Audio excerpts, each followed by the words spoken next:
साथियों, मैं आपका दोस्त डॉक्टर वी से अपने चैनल से आपके सामने आपका स्वागत है।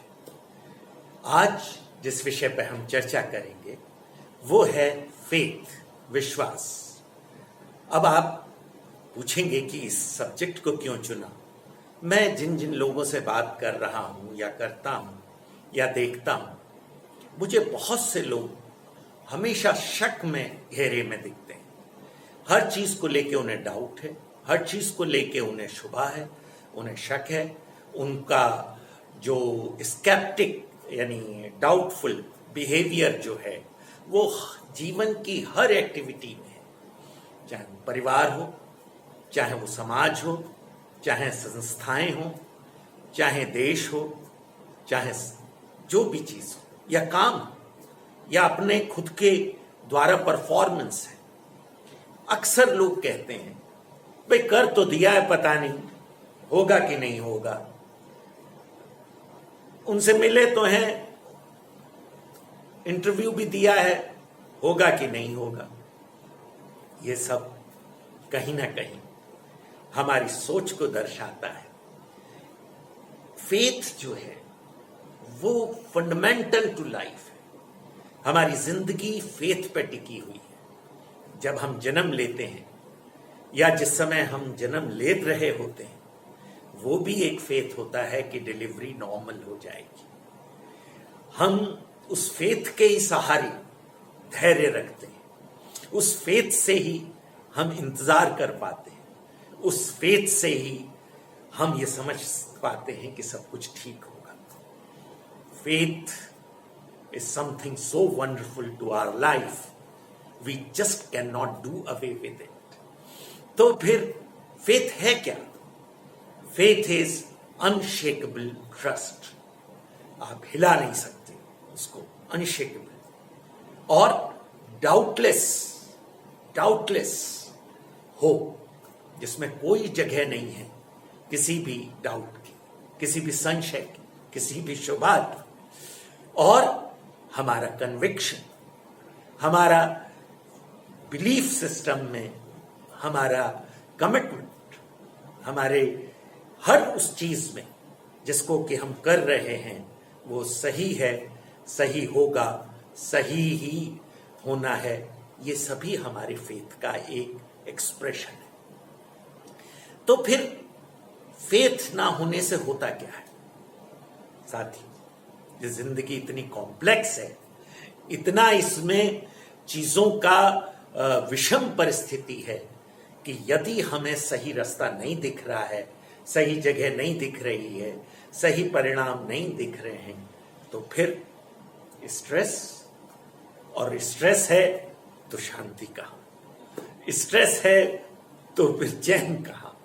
तो अगर आप स्ट्रेस से बचना चाहते हैं, चैन से जीना चाहते हैं, have faith in you, in system, in society, in people, in time, in space and in almighty. ईश्वर में विश्वास रखिए, सब भला होगा। एक तुलसीदास का दोहा है कि होए है वही राम रचि राखा, कोकर तरक बढ़ावो साखा। यानी have faith, what God has written that will take place. Anyway, अब हम आते हैं कि faith fundamental to life क्यों है। देखिए, अगले पल का हमें कोई भरोसा नहीं, अगले क्षण का हम कुछ नहीं जानते। क्या होगा इसके बारे में कोई इंश्योरेंस नहीं है, कोई गारंटी नहीं। और जब कोई इंश्योरेंस नहीं है तो हम देखते हैं अरे फलाना साहब नहीं रहे, वहां सुनामी आ गई, वहां अर्थक्वेक हो गया, वहां पर आंधियां आ गई, वहां हेल स्टॉर्म आ गया, उत्तराखंड में बादल फट गए और केदारनाथ बद्रीनाथ के रास्ता चौक हो गया। ये सब चीजें जो हैं ये सब हो रही हैं। लेकिन अगर हम एक रेशियो देखें, नॉर्मलसी वर्सेस एबनॉर्मेलिटी, तो आपको एबनॉर्मेलिटी जो है वो 0.1%। अब हम फोकस किस तरफ कर? हम फोकस कर रहे हैं 99.9 पर या 0.1 पर। हर रूल के एक्सेप्शन है, फेथ का भी एक्सेप्शन। कभी कभी हम ओवरबोर्ड जाके फेथ कर लेते हैं और फेथ के लायक हम वो काम ही नहीं करते जितना हमें करना चाहिए। तो हमें फेथ क्यों होना चाहिए? क्यों? क्योंकि लाइफ टिकी हुई फेथ पे है। ये सब अंतरिक्ष में जितने ग्रह हैं जिन्हें हम देख रहे हैं, सब वैक्यूम में, सब लटके हुए।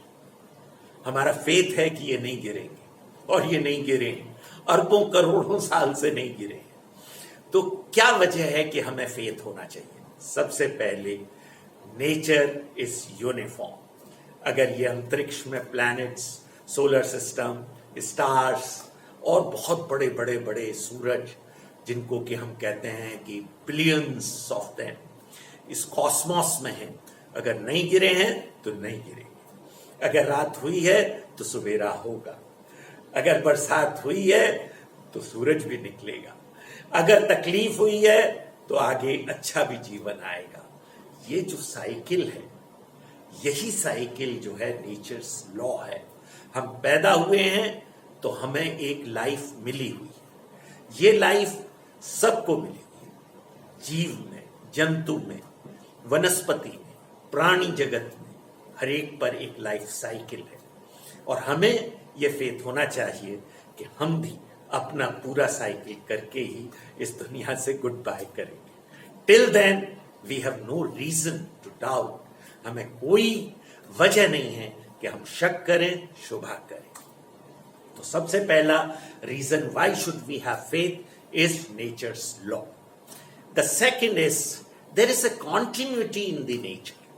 हर चीज बराबर, निरंतर आगे बढ़ रही है, तो क्यों हम भी आगे बढ़ेंगे? इवोल्यूशन है, हर चीज बेहतर होती जा रही है। यदि आप पुरानी जनरेशन की बात करें और आज नई जनरेशन की बात करें, तो नई जनरेशन कितनी टैलेंटेड है, कितनी इक्विप्ड है, टेक्नोलॉजी कितनी बढ़ गई है। This is all progress. तो life is in progress, nature is in progress, cosmos in progress. और यही प्रोग्रेस जो है, ये हमारे faith that we are progressing, things are going for better. This is the second. Third, the nature is connected with cause and effect. यानी हर चीज का एक कारण है और एक परिणाम। इसी कारण परिणाम पर थ्योरी ऑफ कर्मा है। यदि आप एक कारण क्रिएट करते हैं, किसी भी चीज का एक कारण क्रिएट करते हैं, तो परिणाम आएगा। जैसे आप अगर लड़ते हैं, झगड़ते हैं, लोगों के साथ मारपीट करते हैं, तो परिणाम आएगा। आपके खिलाफ FIR हो सकती है, आप खुद पिट सकते हैं, लोग घेर के मार सकते हैं, लोगों को से दुश्मनी हो जाएगी। तो कारण और परिणाम भी नेचर्स लॉ है, और इसी पर सारा हमारी परफॉर्मेंस, हमारे एक्शंस, हमारी वो सारी चीजें जिनके लिए हम प्रयत्न करते हैं और जिन फलों को हम देखते हैं, वो फल परिणाम है। तो आइए हम इस पर चर्चा करें कि जो हम कॉज देखते हैं या जो हम काम करते हैं वो नहीं होता है, तो वो क्यों है? तो उसमें भी नेचर का एक लॉ है कि there is a sufficient reason for all aberrations and exception. तो वो सफिशिएंट रीजन क्या था जिसकी वजह से जैसा सोचा था वो नहीं हुआ, या वो क्या बात थी जिसकी वजह से हमने जो सोच रखा था या आस लगाए थे या टकटकी लगाए देख रहे थे, वो ना होके कुछ और हो गया। तो जब भी कुछ और होगा उसका भी कोई कारण होगा। नॉर्मल चीजें बहुत बढ़िया रहती हैं, हर चीज बहुत अच्छी है, लेकिन देखते हैं कोई चीज गड़बड़ हो जाती है, तो उसका भी कारण होगा। जैसे किसी को हार्ट स्ट्रोक हो गया, कार्डियक अरेस्ट हो गया, तुरंत आप पूछते हैं अरे भाई कैसे हुआ? तो पता पड़ा आजकल टेंशन में थे, BP हाई था, दवा नहीं ले रहे थे, या ले रहे थे, एंजियोप्लास्टी थी, उनका ब्लॉकेज था, वो तंग कर रहा था, वो हार्ट संबंधी प्रॉब्लम्स थी। अब आप कहेंगे कि नहीं, उन्हें तो कुछ नहीं था, तो देखिए साहब, things as appear and things in itself there is a difference. जैसा दिख रहा है क्या वही है? जैसा वही है यानी जो रियलिटी है वही परिणाम देगी। जैसा दिख रहा है वो परिणाम नहीं देगा। बहुत से लोग मैंने देखे जो आंखों से देखकर और ये समझ लेते हैं कि जो हमने देखा है वही सही है। कानों से सुन के ये समझ लेते हैं कि जो हमारे कानों ने सुना वही सही। साथियों, जो आपने सुना वो था जैसा दिख रहा था, सुनाई आ रहा था। आपने जो आंखों से देखा वो था जैसा आपकी आंख देख रही थी। और मैं आपको एक और बात बता दूं, आप वो देखते हैं जो आप देखना चाहते हैं, आप वो सुनते हैं जो आप सुनना चाहते हैं। और कभी कभी ये जो पर्सनल एलिमेंट है ये रियलिटी को डिस्टॉर्ट कर देता है और फिर आप चीजों पर शक करने लगते हैं। क्योंकि शक दिमाग में है इसलिए शक से भरी दुनिया दिखती है। क्योंकि शक सोच में है इसलिए हर चीज डिजायरे में दिखती है। लेकिन अगर आपका फेथ इन फ्यूचर है तो आने वाला कल आपको सौगातें लेके आएगा। ऐसा विश्वास होता है, ऐसा ही लगता है और ऐसा ही होता है। इसको हम कहते हैं कि power of mind, power of imagination, power of intuition, power of thinking, power of feeling. तो जब आप पावर से किसी फ्यूचर की तरफ देखते हैं तो साथियों फ्यूचर दिखने लगता है। दूसरी चीज, अगर आप फ्यूचर जानना चाहते हैं, समझना चाहते हैं, तो फ्यूचर अपने को इंडिकेटर्स में रिफ्लेक्ट कर देता है, ट्रेंड्स में रिफ्लेक्ट कर देता है। If you are oblivious to that, अगर आपको दिख नहीं रहा, अगर आप उसको देख नहीं रहे हैं, आप उसको समझ नहीं रहे हैं। जैसे अब कहते हैं कि बहुत बरसात हो रही है, आंधी आ रही है, तूफान आ रहा है, बहुत सी चीजें गड़बड़ है। तो जब रीजनिंग में जाते हैं तो हम कहते हैं हमने पर्यावरण को, बैलेंस को बिगाड़ दिया है। इकोलॉजिकल जो बैलेंस है वो डिस्टर्ब हो गया है। ओजोन लेयर जो है वो डिप्लीट हो गई है, थिन हो गई है, कहीं कहीं फट गई है। तो वो रीजंस मिल जाते हैं। तो जो आप कर रहे हैं वो किस तरफ ले जा रहा है, ये कॉज एंड इफेक्ट यानी थ्योरी ऑफ कर्म है। अब साथियों, फेथ जो है वो एक प्रेयर के समान है। क्योंकि आप अपने को ईश्वर के हवाले कर देते हैं, टाइम के हवाले कर देते हैं, चीजों के नेचुरल लॉज के हवाले कर देते हैं। लेकिन इसका मतलब ये नहीं है कि जब आप फेथ इन फ्यूचर की बात करें तो कर्म ना करें। क्योंकि मैंने आपको बताया कि cause and effect natural law है। अगर कोई गड़बड़ होगी तो उसका कोई ना कोई वजह होगी, और आप तो वो वजह नहीं है। आपके द्वारा किए गए कर्म तो वो वजह नहीं है। कहीं और कुछ तो गड़बड़ नहीं कर ली, कहीं कुछ और तो नहीं हो गया। तो कॉज और इफेक्ट को भी हमें समझना है। जहां फेथ को समझना है वहां नेचर की यूनिफॉर्मिटी को समझना है, हमें नेचुरल लॉज को समझना है, हमें लाइफ साइकिल को समझना है, हमें प्रोग्रेस को समझना है, हमें चेंज को समझना है। Then next is faith in goodness. मित्रों, ये पूरा कॉस्मस गुडनेस पर टिका हुआ है। अगर डिस्टर्बेंस है, मैं आपसे पहले भी कह चुका हूं, वो एब्रेशन है, वो एक्सेप्शन। तो जो चीजें हम एक्सेप्शन में देख रहे हैं वो इतनी निग्लिजिबल हैं कि उससे लॉज डिस्टर्ब नहीं होते। इवन फिजिकल लॉज में, साइंस में भी जो स्टूडेंट्स रहे हैं साइंस के, उन्होंने भी एक्सेप्शंस पढ़े होंगे। और वो एक्सेप्शंस जो हैं that is a god factor, divine factor, god's will.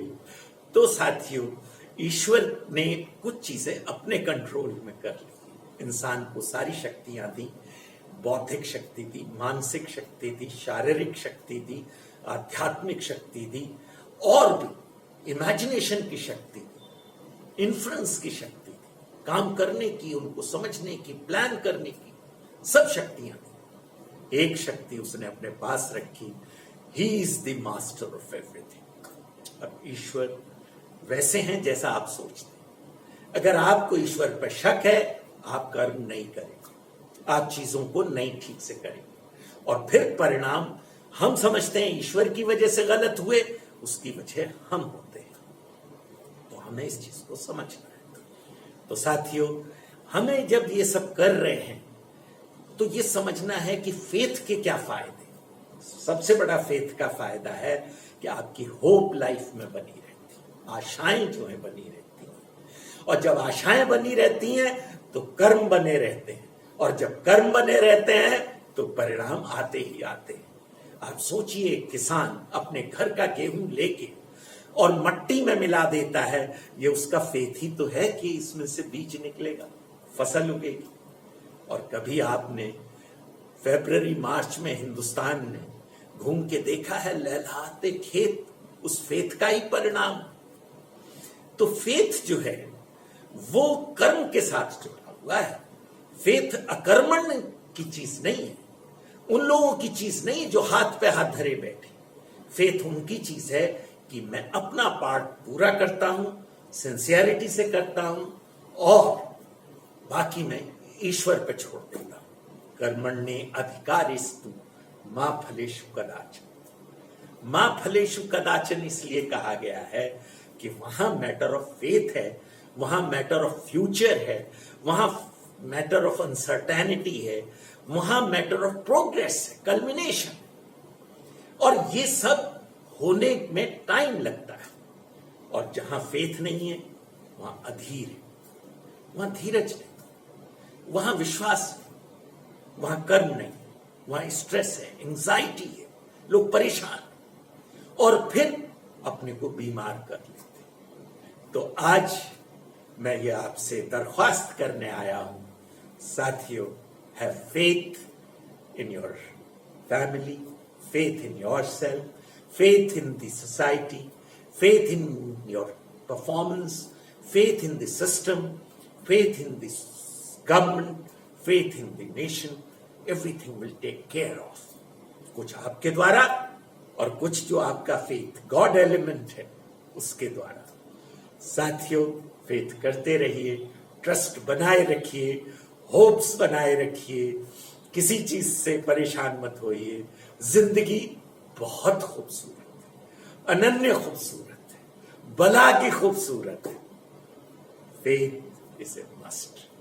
और अगर आप फेथ में हैं तो मुस्कुराते रहिए, हंसते रहिए। मैं आपको वायदा करता हूं कि आप ऐसे ही मुस्कुराते रहेंगे जो आपने तय किया है। क्यों? क्योंकि life is yours. Thank you very much.